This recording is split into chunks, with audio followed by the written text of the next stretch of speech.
Welcome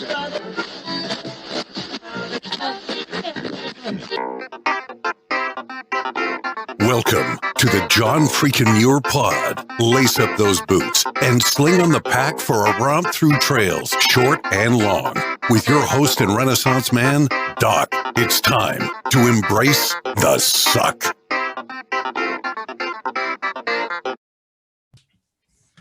Welcome back to another week on the trail. I'm Doc, and this is the John Freakin Muir Pod.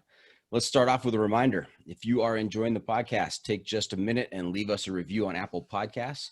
And if you're not enjoying the pod, well, just go ahead and keep that to yourself. All right, on to this week's content. This week, we have reached across the pond once more to connect with some of our UK friends. We are talking to Rory and Dion from Beyond 6. Welcome to the pod, guys. How are you doing, Doc? Fantastic. How are things over in the UK?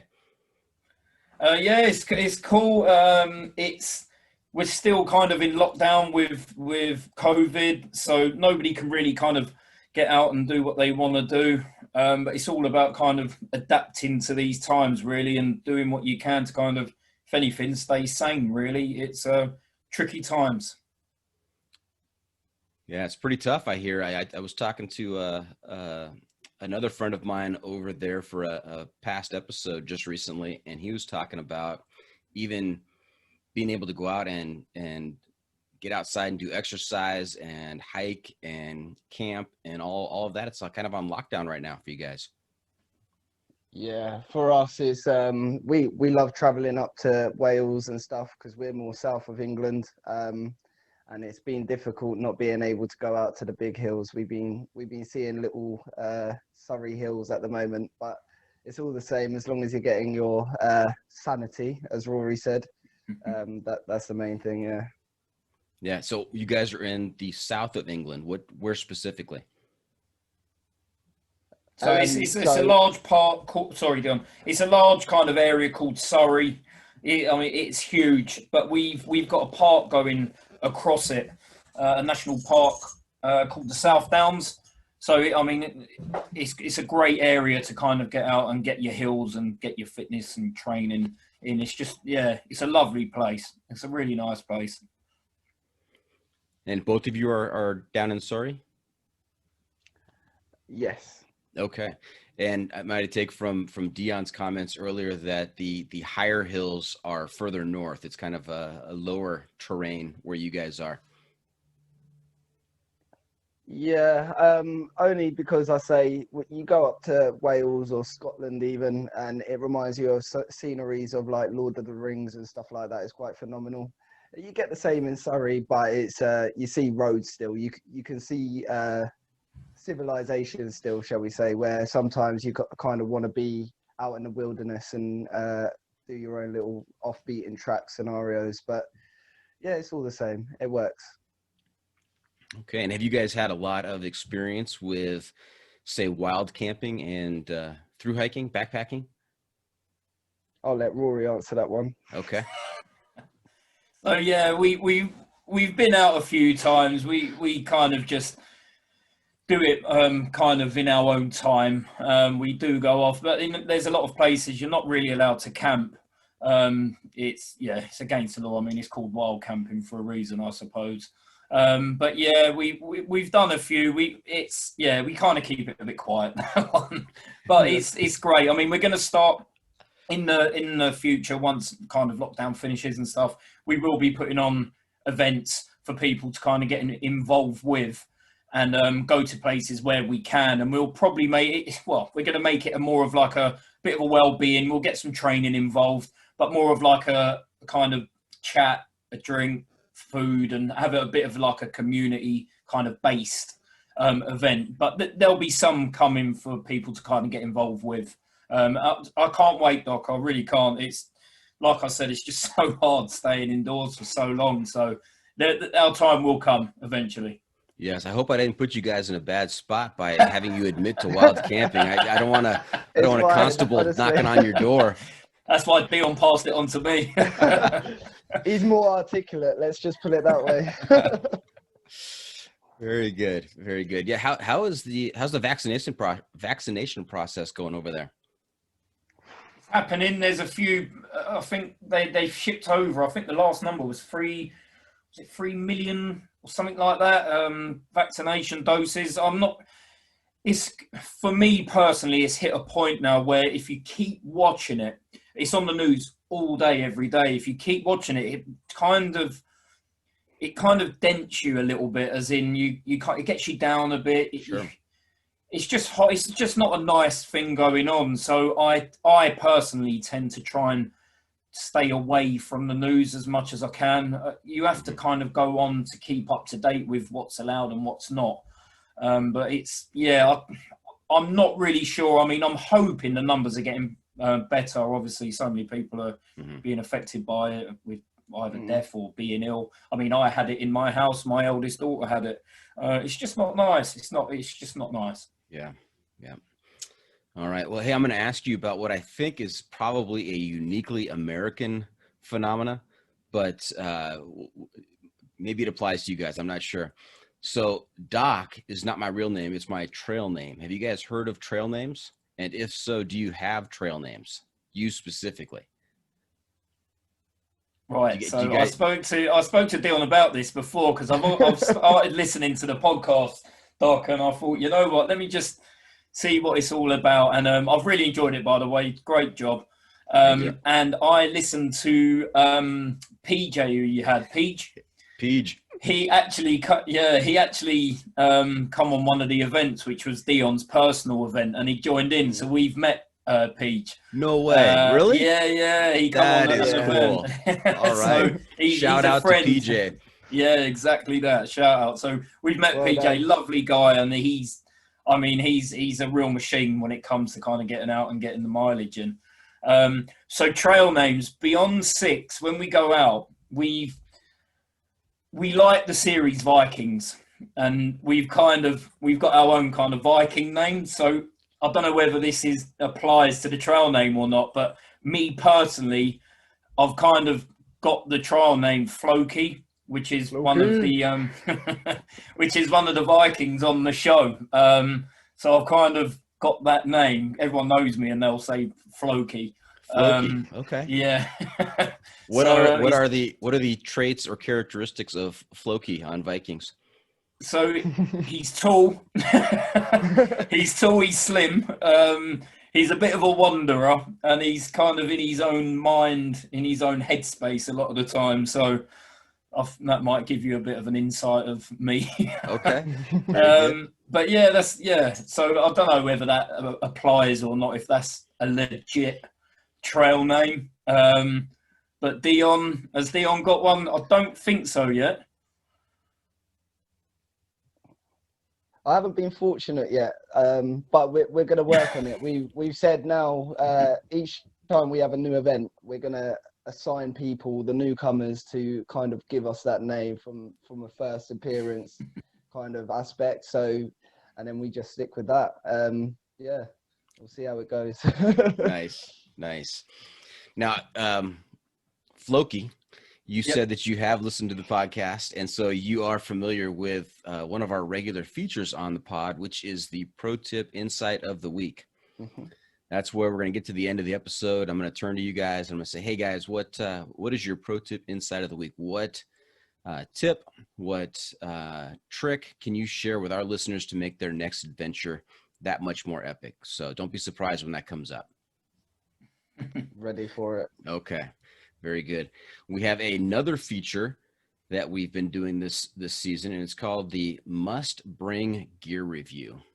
And so I am not sure, we're going to get into Beyond 6 and 520 and talk about your events, but I'm not sure, what is your absolutely must bring gear is to the events that you guys put on. But if you were going to be planning an event and somebody else is going to be packing your bag with just kind of generic stuff, what would you say, hey, wait, you need to pack this exact item because it's so important to how I perform or what I do out there. So, Floki, we'll start with you on that one. All right. So for people that haven't been out to the hills before, they haven't been to the mountains before, and they do kind of want to get involved with what we do, the first thing I say is footwear. you have to be in hiking boots, hiking shoes, depending on whether it's hot, cold. But I will always say, make sure that your footwear you've got a good pair of boots, purely just to support your ankle. You very rarely get blisters with them. I mean, that depends on distance, but I would always say boots and a good jacket. I've got a Revolution Race that I bought not long ago. I love it. I usually put a fleece underneath it, but for me, it's boots and a good jacket. That would be my personal. There'll be two. Anything else is kind of what they want. It's up to them what they feel they need. But for me personally, good boots and a good jacket. Okay, so you are of the boot philosophy. Have you ever tried trail runners? I've got a pair of trail runners. I have got a pair. I actually got them for Christmas. To be honest, I stopped running for a little bit because I had an injury. So I haven't done much running. I probably will invest in a really good pair of trail running shoes. But yeah, I've only just got a pair, so I'll be putting them to test soon. Yeah, there's a debate that rages on over here about boots versus trail runners in terms of long distance hiking. And so I have tried both, and I am more particular to the trail runners. I found that when I was in boots, I'd be thinking about my feet all the time, and maybe I just didn't have the right pair of boots. But with the trail runners, all of that went away, and I was able to thoroughly enjoy the long distance hike out there. But again, we're not necessarily talking about 20-mile hikes with Beyond Six, are we?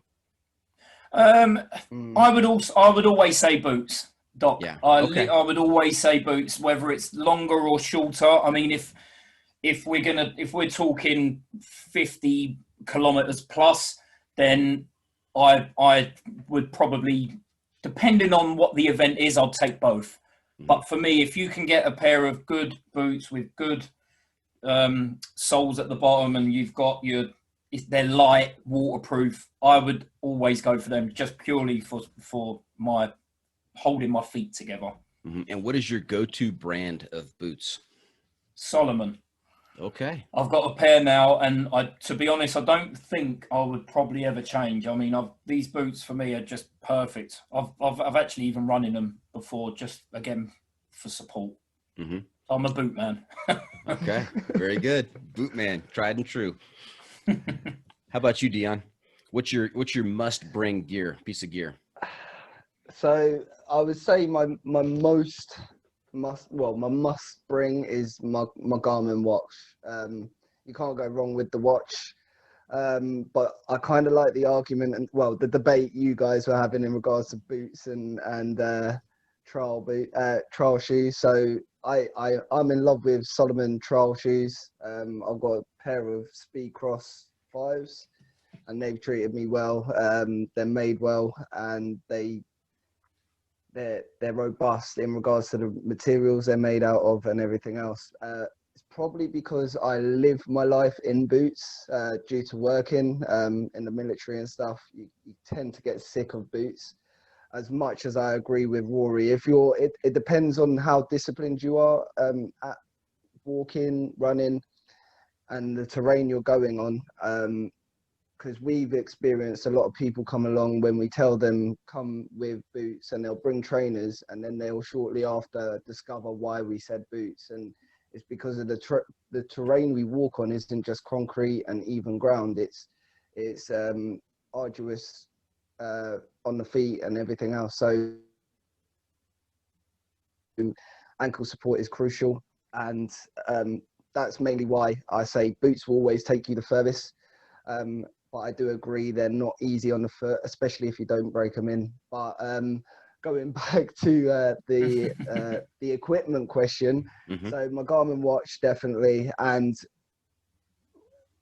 stuff to take your kit in. So a good rucksack. So I've got the Osprey Rook, and other members of the team have followed suit shortly after, just because it's so it's light, it's good on the back and the shoulders, and it carries a lot of kit, and that's what we like. So I would say what carries the kit is crucial as well.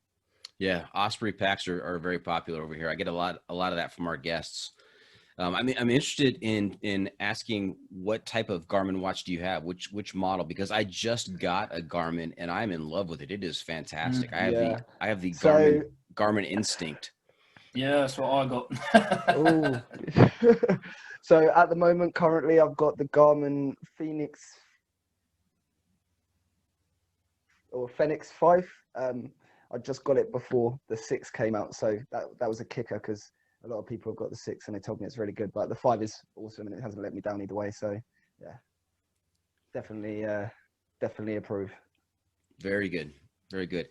Hey, let's talk about your background and how you guys came to be associated with Beyond Six. Floki, you wanna talk a little bit about maybe growing up and how you got involved in the outdoor lifestyle, and how you got hooked up with Beyond Six. And eventually, after we talk about your background and Dion's background, we're going to talk about, what is Beyond Six, what is 520. So you're up first. All right, cool. So where did it start? All right. So I've always kept fit, just doing bits and pieces, tough runners, tough mudders, tough runners, gym, boxing. I'm a boxing coach. And I kind of run away with myself once and I come across a 100-kilometer hike. It was a massive event. There was me and 3 other friends and I attempted it. It went catastrophically wrong. Wasn't prepared for it, didn't train properly for it. It just completely and utterly, I ended up in hospital, put it that way. Oh, wow. It was, pretty bad. And after that, I come out of hospital and I said, right, I'm going back to do that again. I got to 64 kilometers, around that number. I don't know exactly. And just fell apart really, just through exertion. Went back and I got in touch with this guy on Instagram. So I put out there that I'm going back to do it.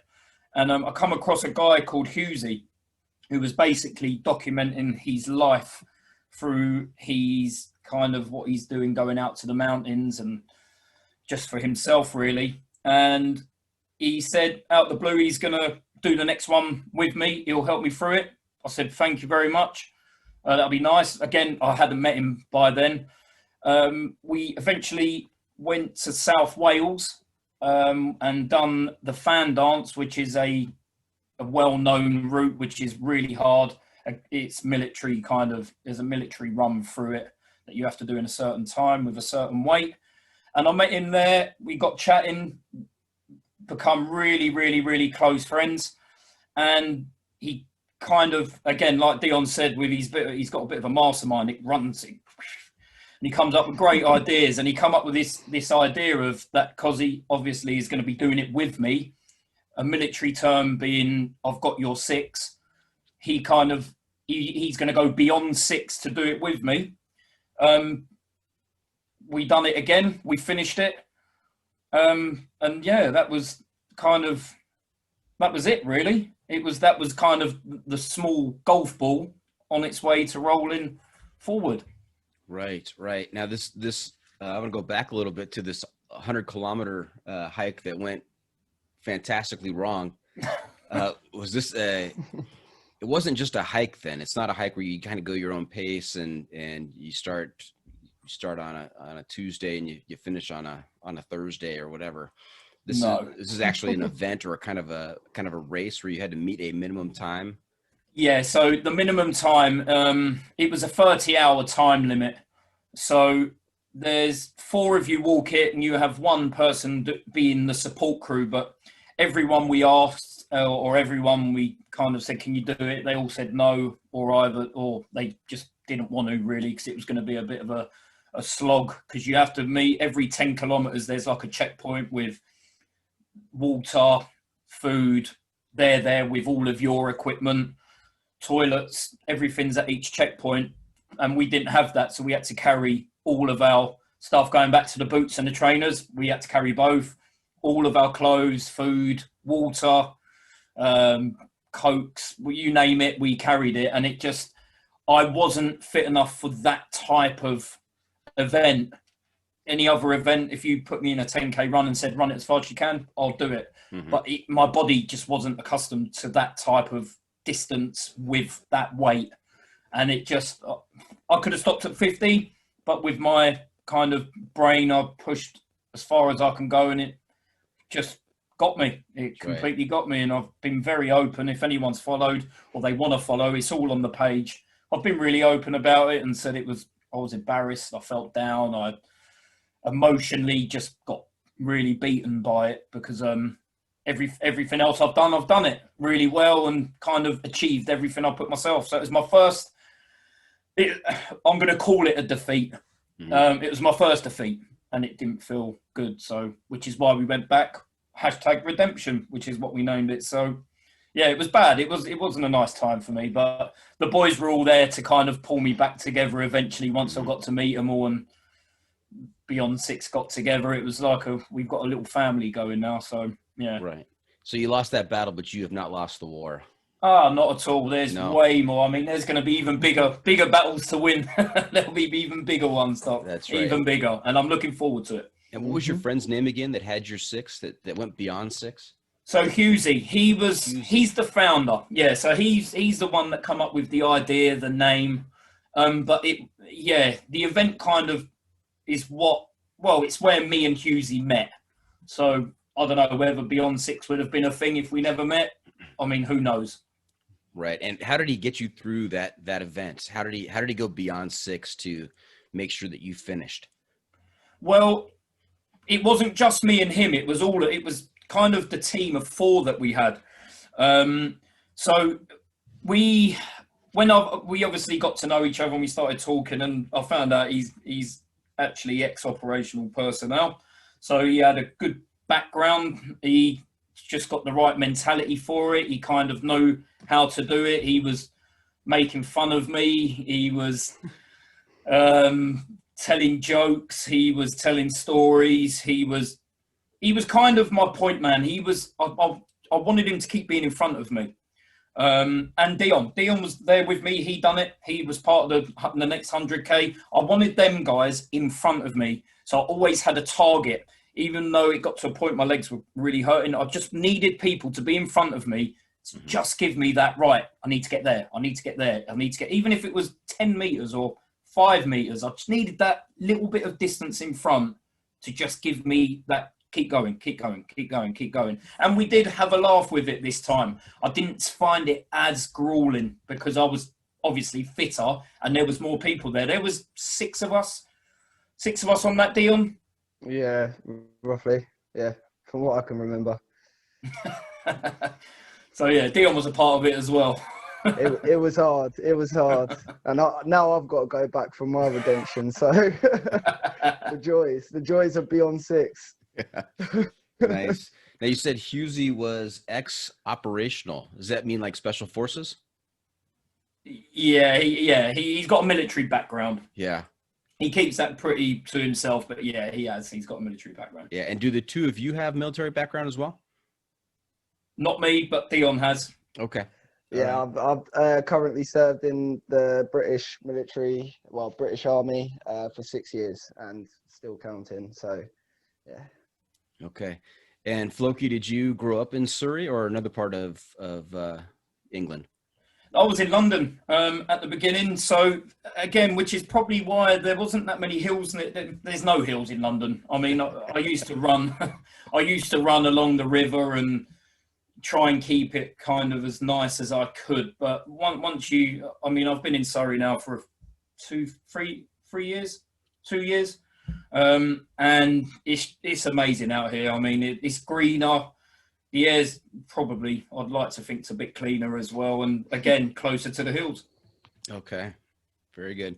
Now, before we get to Dion, I just want to put it into American terms, what you were asked to do in that 100-kilometer hike. So 100 kilometers is basically 60 miles, and you had to do it in 40 hours, and you had a checkpoint every 15 miles about. Is that fairly accurate?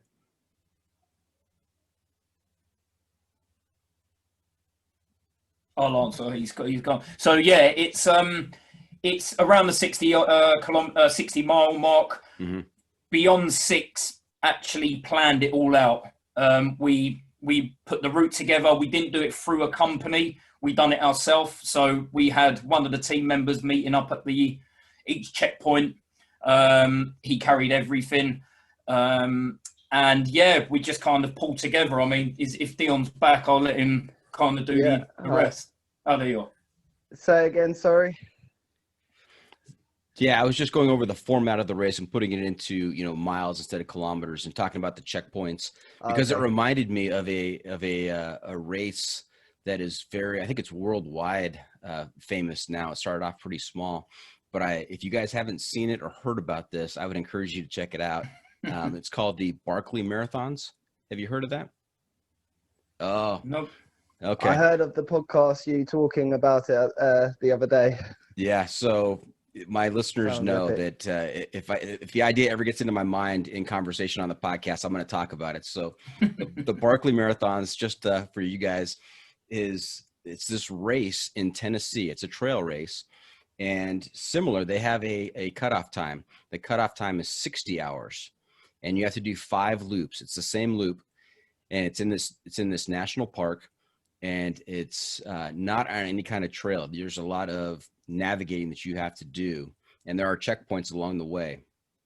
And supposedly the loop is 20 miles, although there's been a lot of doubt cast on the actual mileage. They think it's probably closer to 25 or 30 miles. And so you've got to do a loop every 12 hours.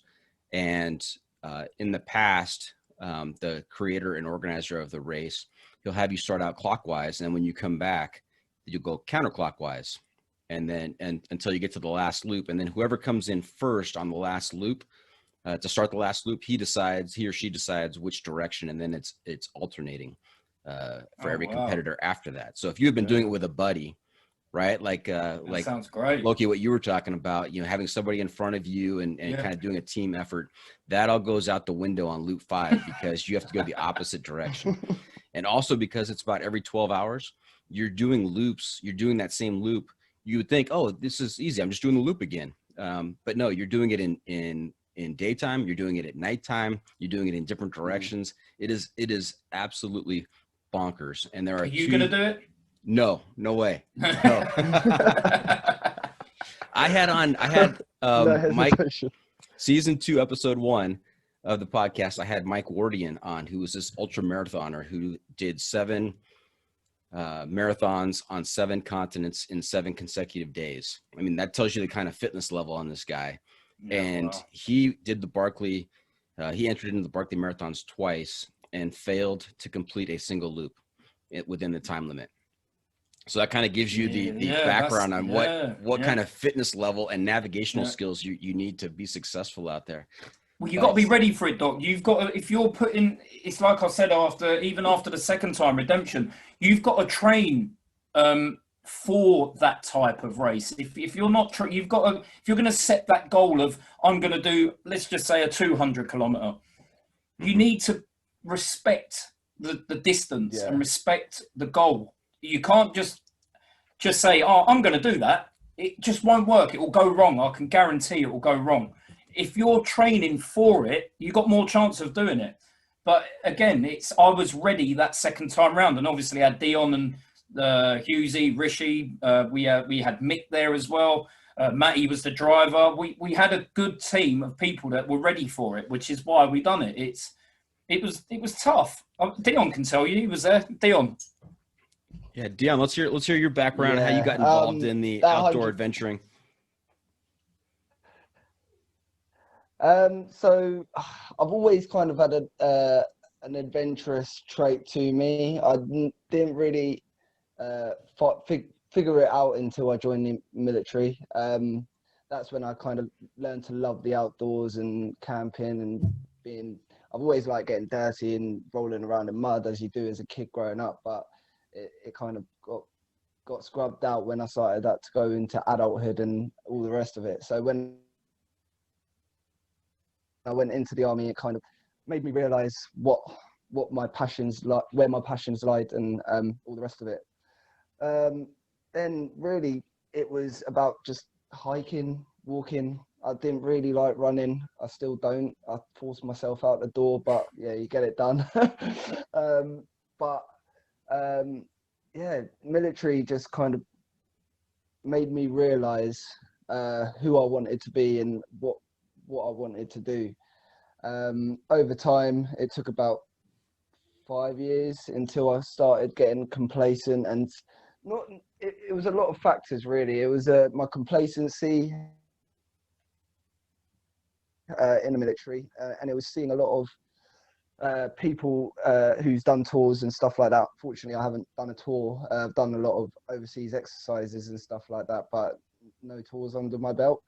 So seeing these people coming back to just a normal 9 to 5, so to speak, in the military, and not really doing what they train to do, it can get to people's heads. And other things, just sleeping or staying in the block essentially, and not being able to socialize as much as you would like as a normal civilian.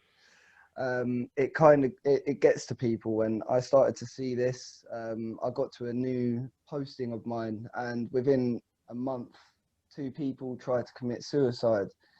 And that's when things really hit home for me. I was just like, I'm in a position. One of them was my next door neighbor, and when I had to go and help him, it showed how much, as much the military are helping people and they're doing the best they can. There's only so much they can do, and there's much more work to be done. I saw myself as a foot soldier in a way, to be a beacon for these people, not to be like, sir, mum, this person's suffering, even though if I needed to, that's what I would do. But it would be more sit down on the side of the bed and listen to their problems, which not a lot of people do in any military. We kind of like playing our cards close to our chest until it really gets bad. And so all this was going on, and my creativeness as well started brewing.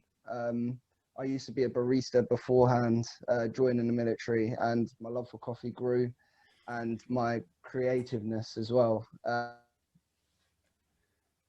So 520 started just growing. I thought of the name just because it was it's kind of a military term, an acronym in regards to doing certain particular searches.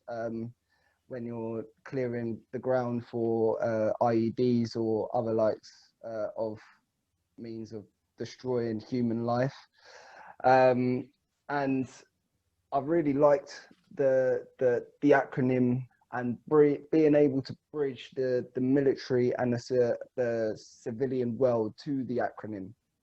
And with that, 520 became 520 became check your surroundings, check on your buddies, and be able to conversate. If you see someone down, don't just kind of talk to yourself in your head and brush it away. Engage with them and find out what really is getting to them. Or if something's wrong with you, see if someone's open and willing to listen to your problems. And it kind of just snowballed from that. And lo and behold, it started being t-shirts, coffee, and everything is pretty much history. With the 520 stuff, it's just evolving because my passion becomes so vast, and it gets dictated by the climate of the world, shall we say, or my environment and the people around me. So it always evolves. So with Instagram, it was amazing getting hold of Rishi. Really kind of, we knew each other. We met each other in a couple of networking events a few years back. And one day he just messaged me saying, have you heard of Beyond Six? And I was just like, not really, sorry. He's like, well, I'm with these guys. They're called Beyond Six. I feel like we should have a talk about kind of bringing the team together and growing, because you're doing a lot of good stuff and we believe we could help each other out. And I obviously said yes, as as not being stupid. And it was a learning curve for me. It was showing that my efforts weren't going unseen. to an extent. And yeah, so we started speaking with the boys with Beyond Six, and they brought me out to just a hill walk in Wales, I think it was, or where was it, Rory? First meet with you was, I think that was the South Downs, the Yeah, it Washington. was. Yeah, okay. So we went there, done our little walk and stuff, got to know each other, and pretty much like that. It was what are we doing? What's the wait? Let's get it done. And we kind of sung the same song and everything else, and our passions just bounced off each other like tennis rackets. It was amazing, and even still now, I haven't had. There's not been any speculations of are we doing the right thing. It's all felt very natural because I know Rory and the other guys as well. Their passions lie. This is what they want to do, and this is what we want to do. Not as a career, even though it would be good to be a career because we're doing the right thing too. But we're doing this out of our own pocket at the moment. So anyway, that's pretty much where the journey lied. It was just passionate people coming together, and hopefully we can do good jobs for people and good work and bring people together and just make the world a better place at the end of it. That's fantastic. We're going to take a quick break. When we come back from the break, we're going to get a little more into the types of events that Beyond 6 and 520 put together and talk about some adventures out there. So stay tuned for that. We'll be right back. And welcome back. We are talking to Rory and Dion from Beyond 6 and 520. And we just heard about Rory / Floki's background and Dion's as well. But I want to, I forgot to mention, the whole coffee thing. Coffee makes everything better. So I think you're on the right track there. Definitely. I would not agree. It always makes your day better. That's right. But as you were talking, I am looking for our listeners who aren't watching on the podcast, watching on YouTube. I'm looking at Dion. I'm looking at the flag behind him, and I want him to talk about that a little bit. Talk about the branding of 520. I see an American flag also on, I think, which is the English flag as well. And there's also some other icons and branding going on there. Tell us about the flag behind you, Dion. So I'm American born, and I came over here at a young age into the UK and lived here ever since, and never got to go back until 2019, which was a big spanner in the works for kind of my roots and stuff like that. But the branding it's a mixture between the military with both alliances, and it's close to home at the end of the day. So I wanted to show with my branding, because I've spoken to someone who's already established, and they said always do your thing, don't copy anyone else, and it kind of stuck in the back of my head. So I was just like, no one really represents the American ties we have as a nation to across the pond. So I was like, that's going to be my thing. And it's just grew from that. And on most of the shirts, you always get it on the sleeve, or I'll always put it out there just to say that there's love from across the pond, essentially. So that's it. Okay. And you said you took a trip back to America in 2019. Where did you go? Went to California, all over the place. I went to see my family members in LA, which was amazing. So if they're watching, hi. But what part of LA? All of it. I saw Hollywood. I saw Uptown, Downtown. I was cruising. Do they live in awesome. the city? They live in the city of Los Angeles or out in the suburbs? More in the Beverly Hills kind of area, from what I could see. It was big mansions. It was oh, that's so and so's house. That's so and so's house, and it. Yeah, they were just getting by. They kind of rent with a bunch of people, as a lot of American people do. Okay. I've seen. So, yeah, that's where they live, and then they're all scattered about. But yeah, then we went to Yosemite with my partner and her family, and that to me blew my mind away. And it was only this, we went round El Capitan and that kind of general area, and it blew my mind. And to think there's more to see of Yosemite is I've got to go back there, and I hope we can go back there one day. But, yeah, Yosemite. If you got to see Yosemite, you got to see a real treat there. That it is gorgeous, unlike any other place on the planet, I think.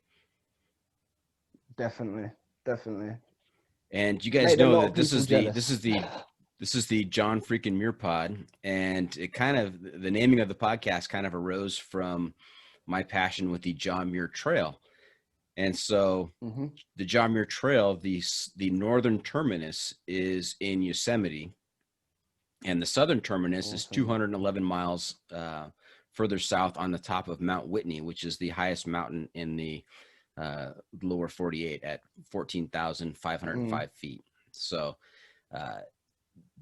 what you saw in Yosemite is just a taste of what the different sights and the beauty and amazing things on the John Muir Trail. So if you do come back, Dion, and you want to get more of that, do some research into the John Muir Trail. It is a fantastic hiking path. Well, I'll chime in there, Doc. What we'll do is, if anyone wants to sponsor us to come over to you, we'll grab you along and do the trail with you. We'll do a podcast at the end of it. You're with us. That's a deal. Very good. Epic. There we go. Dion, you were born in America. Where were you born? Minneapolis, Minnesota. Oh, okay. Cold places, yeah. Yeah. Very good. All right, I cut you off there, Dion. Were you gonna say something else? No. Carry on. As you were. Okay. Very good. So we kind of got a brief summary of Beyond 6 and 520 and how they kind of came to work together. But let's talk about, the particular events that you guys put on. And I'm curious, is it solely in the UK? Are there events in America?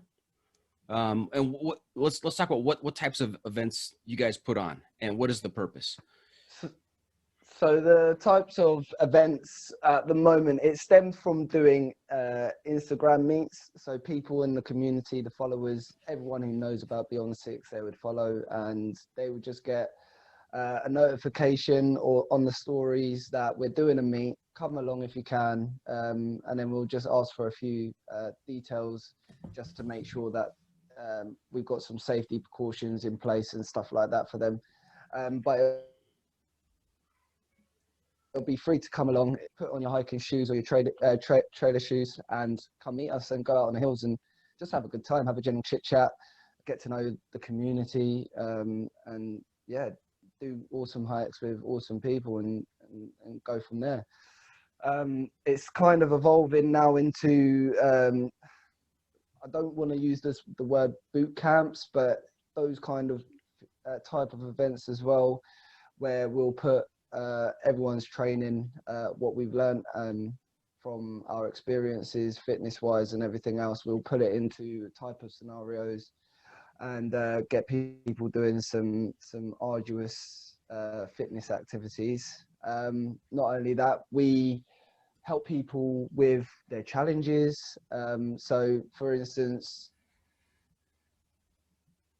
I wanted to do my my South Downs Marathon, which was cross-country marathon in under 6 hours, with 20 kgs on my back. And these guys rose their arms and helped me along with it straight away, with no doubt. And that's what we do for other people as well. We've had Andy, who's done a lot of work with the strongmen team, or organization, shall I say. He wanted to do a similar type event where he done a marathon in the South Downs, and Rory mapped out the route and made sure he was fueled for the event and safe, and completed his task basically. And at the moment we're getting a few people coming to us and saying, can you help us with this event please? And we've helped, I think, can't remember his age, he's about 9 or 10, but Ben, we helped him up a mountain in Snowdon. kind of one of the roughest terrains, and it was a windy, horrible day. I wasn't there, unfortunately, but yeah, Rory can say it was a horrible day. But Ben, this 10-year-old, he's amazing. I salute him every time because he's just there with a smile on his face and he just gets the job done. But it's just heartwarming to see our passions help other people. To us, it's just comes natural. A nice day out for us, really. And to see that people are thanking us, it's natural. But to have people thank you for doing what you genuinely love doing, it's amazing. I don't know if Rory has anything to add, if I've missed anything. Yeah, no, it's the same things. We do meets, they don't cost anything. If you want to come along and enjoy a day with everyone, you just turn up and enjoy yourself. It really is as simple as that. I mean, we'll send out a message telling them, giving them a rough itinerary of what they should kind of have if they've got it. If not, we'll do our best to kind of get that for them. So Andy's marathon in South Downs, because of what's going on at the moment with COVID and stuff like that, the London Marathon got called off. So I spoke to him on the phone and he said, look, what else could I do? And I said, well, do the marathon across the South Downs. It's going to be harder, but again, it's a bigger achievement if you want. And he really took hold of it and said, right, I'm going to do it. And then someone else even got involved with him and done it with him. Again, someone in the community as well. So we've just got we've got a close community, and we just all kind of meet up. And if anyone has got a bigger kind of goal set and they want us to help, we will help them the best we possibly can to achieve their goals. It's what we do, it's what we love to do, and it's what we want to kind of do for as long as we can, really. So correct me if I'm wrong, but it sounds like there's two types of things going on here. One is the meets, right? Where you guys are getting together and you're saying, hey, we're gonna get an Instagram meet. We're gonna meet at this location. We're gonna do this kind of activity, bring this kind of gear so that you're prepared. And you guys just encouraging people to get out there and experience the outdoors and be a part of a community. Exactly that. The other piece sounds to me like people who have some sort of challenge, who want to accomplish something and need others' support to do so, like your 10-year-old who went to the top of Snowdon. Mount Snowdon, yeah. If they reach out to you via Instagram or via your websites and say, hey, I need help doing such and thus, then you will design an activity to help prepare them for that, or to help them accomplish it, even accomplish it, go to the top of Snowdon. Is that usually accurate? It's their own goal, Doc, and they will have it already. So with little Ben, he's 9 or 10, I think he's 9, but he's been on our meets before. He comes along with his dad, and he just reached out to us. Ben wants to summit Snowdon. He wants to raise money for charity, and can you help? And of course we said yes. I mean, he's great, Benny. I mean, he's tiny. He's always at something. He's always training, and he's just a really, really great kid. And we helped him up. There was 3 of the team at the time. We just helped him. He was with his dad, his mum, and his stepsister, and it was, so they usually have their own goal and they'll bring it to us. We're doing it out of, we just love doing it. We don't get paid. We just want to see people achieve their goals. I don't know where we're going to go with it. Who knows? That's what the future brings. But we just, like Dion said earlier, we love to see people achieve. At the moment, it's all self-funded. It's out of our own pocket. If anything, we're behind. We're minus through helping people, but we love doing it. But let's see what happens. I mean, I don't know what avenue we're going to take. We're still talking about it. We just don't know. I don't know. Let's see what happens. We just love doing it. It's as simple as that. Mm-hmm. And does Mrs. Floki and the little Flokies, do they join you on these adventures? So they go to Surrey with me. So the kids genuinely do enjoy it. They we went out yesterday actually, and we just went out for a walk. But yeah, Mrs. Floki is yet to go out to the mountains, but I will grab her along at some point and show her what it's about. But do you know what? She knows how enthusiastic I am about it. She knows how much I love it. She knows that I want this to be my life. I don't know how that's going to happen. And she's behind me 100%. She backs me with everything I've ever done. And I love her for it. So really, I will grab her out at some point. She's got to come somewhere. Yeah. And Dion, how about your partner? Did she make it out there? I think I'm just going to copy Rory's answer with that one. It's the same situation. She loves going out, so I take her out to Wales when we can and stuff like that. She always comes back saying to me, "That was amazing. Oh my God, I can't believe I've done that amount of distance and we climbed this high." And she always loves it. And then it's like when it comes to the gatherings, she thinks it's more of a challenge. When I've said to her, it's not the challenge. We're doing it. We go to the pace of the slowest person as per usual, and we just make sure we have fun doing it. Just come out with us. And then typical Miss Dion kind of just fizzles out of the idea and waits until she can do it with just me. She likes me on my own. Let's just put it that way. So I will drag her out one day, but we'll let them catch up when they can. Yeah, I can certainly empathize because Mrs. Doc, she doesn't sit in on the podcast with me, or nor does she go on the long distance hikes with me. So I know what you guys are talking about. Yeah. How regularly do you get out, Doc? What do you tend to do? If you go out tomorrow and you hit the hills or the mountains, what's your kind of go-to? Yeah, so just during the course of the normal year, the normal work week for me, I try and run 5 miles or so 3 times a week. And then there's also a lot of hiking trails that are fortunately very nearby in Southern California. Literally down the street, there's some really fantastic trails. So just trying to get out and do some 5-mile loops on those trails, or a 7-mile loop. Or out and back. There's a lot of great opportunities out here.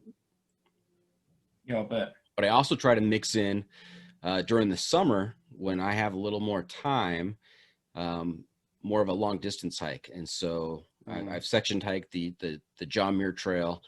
We've done some other great hikes in Sequoia National Park, the High Sierra Trail, up in Lake Tahoe. I would like to do the Tahoe Rim Trail, which is a 175 miles about, that goes around Lake Tahoe. So nice. Okay. Yeah, I'm fortunate to live in California. Dion, as you know, just a lot of great outdoor activities in California. I don't like to be envious, but yeah, when you tell me you live in such an area, I am quite envious. So yeah, you're lucky. All right, let's talk about the slogan of Beyond 6. Do it, earn it, wear it. What's that about?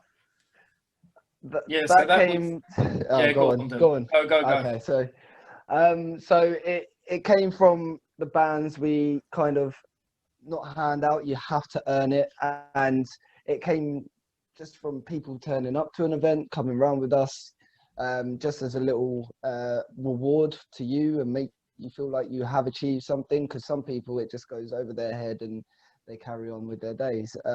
We give them the band, and you've earned it now. You wear it, and then you continue to earn that band. It's always about going beyond your own 6. So just keep pushing the boundaries. If you say, like for yourself, Doc, you do 5 miles runs 3 times a week, do 6 miles just to do it that little bit further. Go the extra mile, and you've got the extra sense of achievement. And that's kind of where the bands earn it, wear it, do it came from. In my opinion, Rory could probably see it in another light, so I'm not sure. Yeah, no, same. It's just, yeah, that's exactly it. You have to earn it. We don't sell them. We don't. You either come on one of the meets, or it's like the other week we done a virtual challenge, obviously with what's going on again. So we set out a virtual challenge over a certain weekend. We'll pick a weekend, and you have to do a minimum of 15 kilometers. So if some people struggle running or walking, break it up. But to earn the band, you have to do the 15 kilometers. It's just a little thing we've got to get people out and get people kind of experiencing the mountain. Because if I said to friends, I don't know, 6 years ago, 7 years ago, should we go for a walk in the hills? They'd say no. Like, why would you do that? But now we're doing it, and they're seeing the views. They're seeing the fitness coming with it. Where we're going, whether it's North England or Wales, they're seeing where we're going and where we're venturing out to and what we're getting up to. And more people want to come along with us. The mountains and the hills are amazing places, not just physically, but mentally as well. You switch off, you can think, you can breathe fresh air. They're just amazing places. So it's basically what's happening. Just people are coming along, they're putting up pictures, and people just want to come out with us. They're really good days that we have out. There hasn't been one that I haven't enjoyed, and I can genuinely put my hand on my heart and say that. They're just great days out. Likewise. Yeah, it really sounds like a fantastic community that comes together to motivate and support one another. And you guys are doing it all for free. That's amazing. It just kind of reinforces my experience that the backpacking community, the outdoor community, the adventure community is so supportive of others in general. When you're on a long distance trail, people will ask me, aren't you worried about running into, a bad character out there? I'm like, I have yet to see a bad character. There's some unusual people out there, but everybody is always, friendly and supportive and giving of information. And if if you need something, they're willing to kind of give you the shirt off their back to make it happen. No, and definitely. I've talked to other folks on the podcast who have been involved in similar ventures and, just raising money for others, raising awareness for others, creating things for people to enjoy the outdoors. And this just goes hand in hand with all of that. So I really want to congratulate you guys on the things that you're doing. Thank you very much. Thank you. Thank you. Well, Doc, going back to the when we all kind of done the 100K second time round, I mean, Dion knows this. He didn't have to walk that 100K. He didn't have to come along and do that. He done that because he knew it was going to help me achieve my goal. So as that goes to everyone else that was on that event. It shows we want to help each other. That's a long distance. And not many people would just say, yeah, I'll help you do it and I'll do my best with it. It shows the community we've got. And genuinely, like he said, it's a good community. We all like to push and help each other, whether it could be a talk over the phone even. I talk to these people over the phone. They take my number and we keep in touch. We can't wait for everything to be lifted here so we can get back out and get at it because, tough times, and it's just going to be lovely when we can get back out. But it just shows that it's natural to us. We want to help each other. Yeah, and when things do get lifted, take us through what does a typical meet look like? So you say, this is where we're going to meet. This is the thing. What are the activities we're going to do, and what kind of gear should we bring? It's a walk, Doc. It genuinely is. We will say we're going to, let's just say Snowdon, for instance. We're going to be at this car park at this time. If you want to join us, come along. You'll have a good laugh. We'll have some coffee. We'll have some 520 coffee. We'll have food. I'll bring food. Just come along and enjoy the day. It really is just for mental and physical wellness. We've had 5 people come along. We've had 15 people come along. And I mean, this is just the beginning of Beyond 6. And we're getting good feedback. People are asking, when's the next event? When's this event? This is just the beginning. And we're already getting people wanting to for us to put on more meets. So it's that. We say where we're going to be. Come and join us if you want a good day out. Just whatever you want. And they just turn up and we go. It really is as simple as that. And they're great days. They're really nice, enjoyable days. Yeah. Very good. I'm a little disappointed because it sounds like it is solely in the UK. We don't have any Beyond 6 meetups in America, do we? We get the sponsorship, Doc. We're coming over. Okay. That's it. So are there any franchising opportunities we could set up Beyond Six America? Why not? We'll Your talk off guess air, is Doc. as good We'll as talk ours, off air. yeah. Let's see what we can do. All right. And you guys, besides the 520 coffee, is there any other merchandise? And I mean, the wristbands and the 520 coffee. Are there hats? Are there shirts? Anything like that to help you guys So market and make a little scratch to help support your activities? So yeah, everything what basically gets sold on the website is either Beyond Six, or majority of it's 520 at the moment. But still, designs are coming out left, right, and centre every day.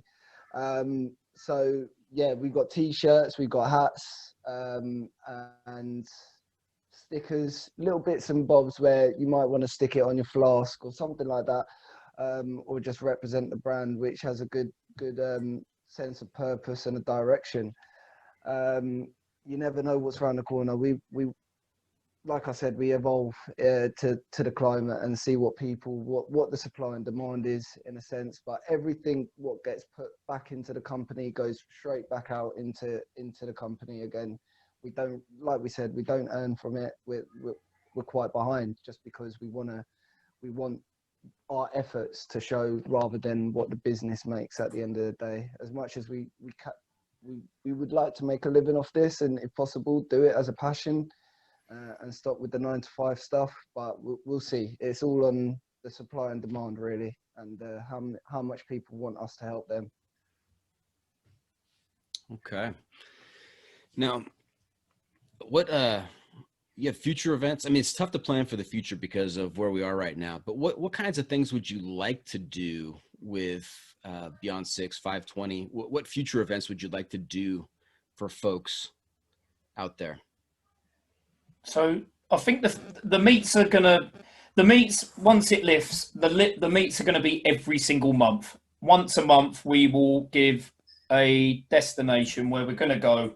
We're gonna, as far as we can, really, just again where the government kind of allows us at the moment. Mm-hmm. So they're going to be all over. There'll be one a month for sure.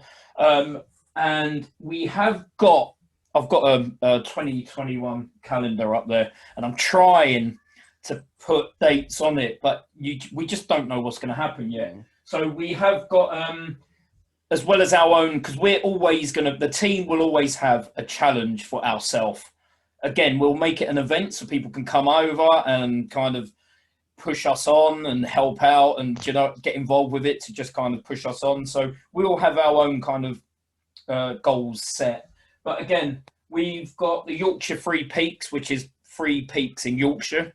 We're going to try and make that a big event. We've got the National Free Peaks, which is Wales, England, and then up to Scotland, that we would love to eventually get on. And then again, we could do the marathon. We've got the route set, so we can always put the marathon on a certain time of the year. But it's so hard at the moment because we're just not allowed anywhere. But a meet will definitely happen every month throughout the year once we can. That's for sure. It's just the bigger events we're going to play around with. I would also like to add that it's one of my aspirations to do a Kilimanjaro kind of expedition, shall we say, sure, with a few of the team members, or someone who would like to do it as well. I know Mick, one of our team members, he's really keen on doing that, but it's again, the sponsorship and being able to do such a thing is quite slim. So if anyone does want to help us out and get Kilimanjaro under our belt, that would be amazing. Fantastic. Well, after you guys do Kilimanjaro, you have to come back on the podcast and tell us about it. Yeah, definitely. 100%. I was going to mention that anyway, Doc. We'll have to be your the beacons of England. We'll be your England beacons. And every other, I don't know, at the end of the year, we'll get together again. Definitely. Nice. Kind of a reunion episode. Yeah, 100%. Very good. All right. What other tales of adventure do you have for us? Whether it's Beyond Six related or from your personal lives, in terms of, have you taken any big trips, big adventures with some buddies of yours? for me, it's more the comedic aspects because of the military background and my sense of humor and everything else. It's kind of what happens on the hills stays on the hills, but we've got some awesome tales of even when we done the 100K with Rory and completing his goal. It got to night time and we were delusional people. Like Rory could tell you he saw a leopard at one point or something like that. And he was like, "Oh, did anyone see this?" And we're like, "Mate, no." There was one point we were singing "I Will Walk 500 Miles" and dancing in the dark and shouting down the street. It was just crazy times. And it for me, it's the fact that we got the morale in dark times and when you're in pain, and when the morale comes around and people are just making up rubbish like just to get you through it. And those to me are the best times. Even with my military career, people do some funny stuff when they're tired, sleepy and hungry and deprived of everything. There's one time I was talking to a tree and I thought it was one of my buddies in the section, and we're about to do an attack and just crazy stuff. And I just like pushing the boundaries and doing those kind of things. So you get some stories like that. Yeah, that's pretty much my kind of take on everything. That was brilliant. There was some very funny times, I can tell you that. There was when you hit a certain point and you're just so fatigued. I genuinely thought I saw a leopard. It was the colour of the bushes and I was like, whoa. And it actually made me jump. And I was like, did anyone see that? And then, no, we never. I think I saw a lizard at one point. It was that was an experience. That was. But it shows us all coming together and just sometimes have to get the humour involved, I suppose, to get through them times. You'll have to excuse my ignorance, but do you have leopards over there?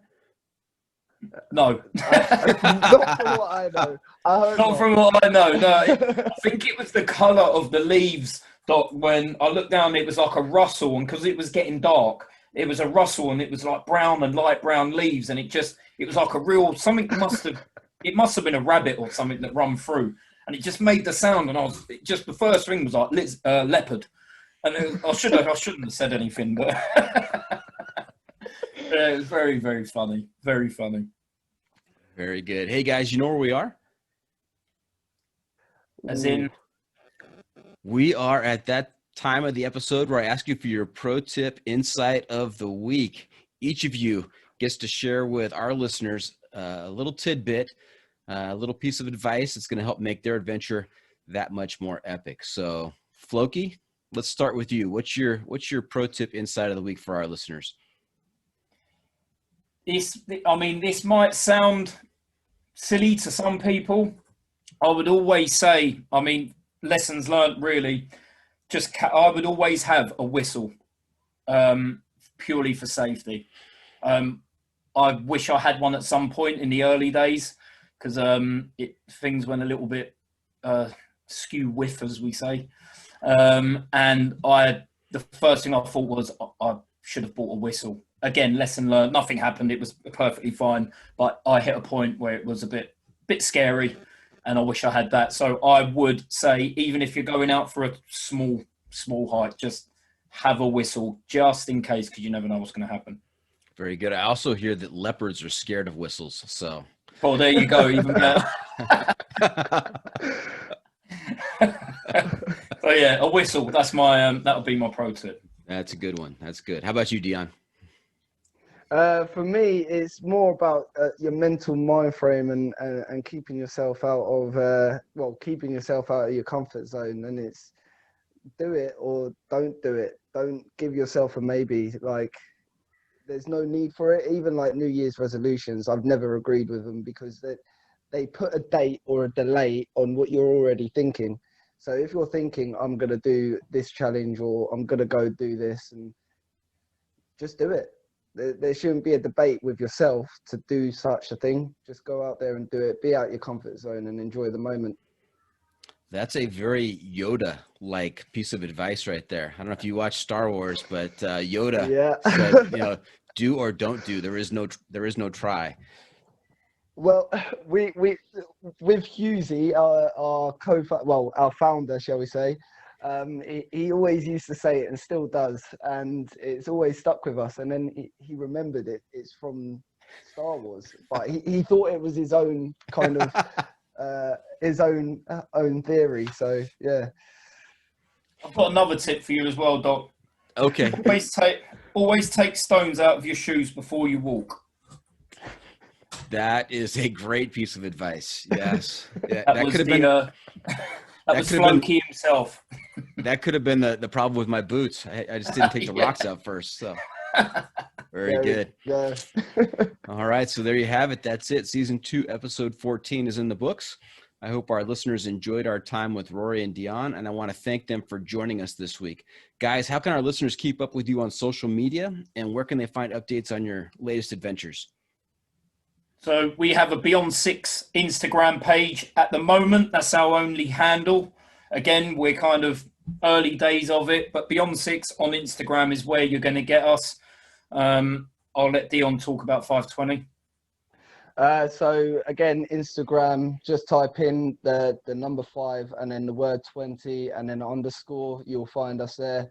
Not only that, we are developing the website every day with the Beyond 6 kind of drop downs to find out the latest on that. And if you want to get some merch and help us out, feel free to, and you'll find various donation pages and all the right information there. But Instagram is the go-to place. Okay, great. Remember to check out the pod on social media as well. We are on Facebook, YouTube, Instagram, and Twitter. And if you have comments or clips you want to share, you can send it to me at johnfreakinmuir@gmail.com. Guys, I'm looking to give our listeners your recommendation for a book, a movie, a documentary, a website, or a YouTube channel that will help keep them connected to outdoor adventures. We're calling this our adventure media recommendation. And I'll start actually because I had talked about the Barkley Marathons, and I want to point you guys in the direction of a documentary on the Barkley Marathons. It's on YouTube. It's called Where Dreams Go to Die. And that kind of gives you a little insight into the Barkley Marathons. But it's about Gary Robbins and his attempt to finish 5 loops of the Barkley Marathons. And it is an absolutely bonkers documentary. I mean, this guy took it seriously. Like Dion, like you were talking, you got to make a plan. You gotta respect the course. You got to know what you're in for, and you got to prepare yourself for that. And Gary Robbins, an incredible ultra marathoner, did exactly that and still came up against the wall in the Barkley Marathon. So a really, really good, enjoyable, fascinating look at a crazy, crazy race. So noted. What do you guys have for us? At the moment, I'm reading Nimsday's book. It's called Beyond Impossible, and it's his venture out to summit the 8,000 meters mountains in a certain time frame. I'm reading it. It's brilliant. It's something, I don't know. Will we hit an 8,000 meter? I don't know, but eventually hope so. But yeah, it's quite fascinating, kind of getting to know how dangerous and how prepared you really have to be for that kind of altitude. So I'm really enjoying the book. I think it's brilliant. Sounds like a good one. How about you, Dion? For me, it's got to be, I've only just started reading it, but it's a good read so far. But Jason Fox's new book, Life Under Fire. It's just about his time in the military a little bit, and also his mental state at the time, and also coming out of the military as well. So but he does a lot of adventure work as well. He's done a world record. He rode can't remember where, but it was something like around the world, just in a boat with his mucker. And yeah, he's done that, and hats off to him. And it's always a good read reading his book. So definitely. And that was Under Fire, you said? Life Under Fire. Life Under Fire. Okay. Yes. Very good. That's a wrap from the John Freakin Muir studio. Any shout out to friends, families, members of the organizations? Big shout out to the Beyond Six team. We are a very close knit family kind of run organisation. We're all really looking forward. So just a big shout out to the team, really. And I hope they enjoy the podcast. But big shout out to the Beyond Six. I'll relay that, and just everyone who's in support in the community, if they're listening, we can't do this without you guys. Yeah. It's not normal. It's very natural what we're doing, so we take your hats off to you as well. And also you, Doc, doing these podcasts, getting the word out there is awesome. So keep doing what you're doing there, mate. And thank you, Doc. Thank you for having us. Thank you for doing what you guys do. I want to thank our listeners for tuning in. Always remember, the trail is the trail. It doesn't care if you want to go downhill. It doesn't care if it's almost dark and you're looking for a campsite.